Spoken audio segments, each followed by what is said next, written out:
So I've started candle making. It sounded so cozy and being interested in my head.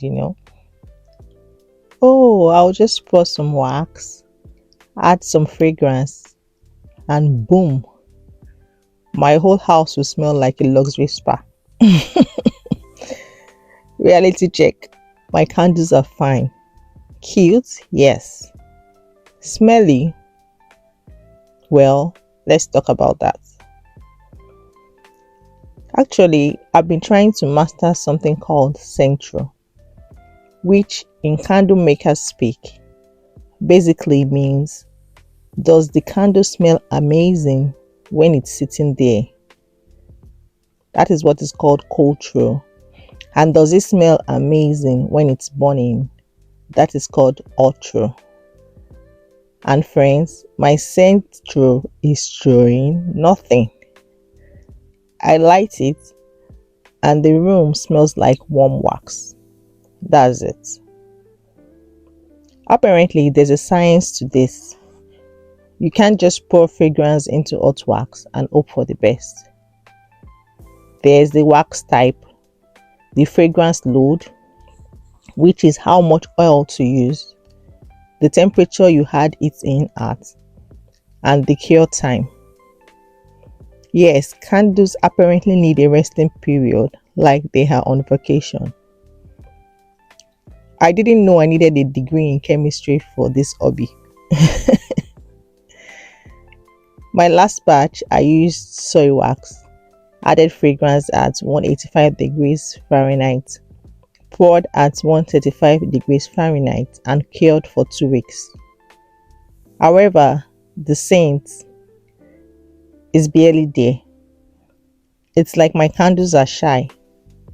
They are sitting in the corner like, no, I don't want to bother anyone with my aroma. So I've been reading every blog, watching every YouTube tutorial, just to find tips that I think can work.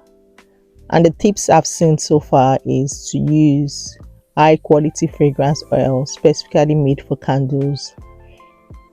I shouldn't exceed the wax recommended fragrance load, meaning that too much oil can actually reduce the scent through. I should make sure I'm heating and cooling at the right temperatures.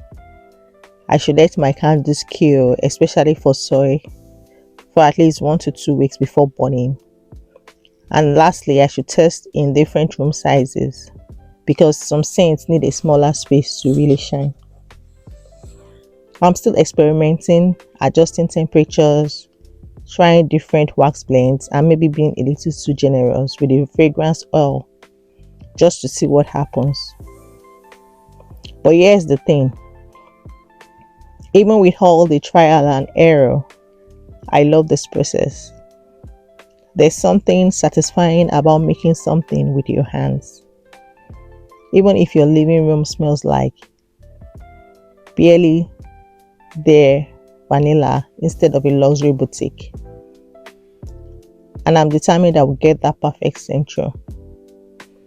My goal is for you to walk into my house and immediately ask, wow, what candle is that? Not, did you just bake plain bread? So candle making pros, drop your tips in the comments, especially if you master the art of the central.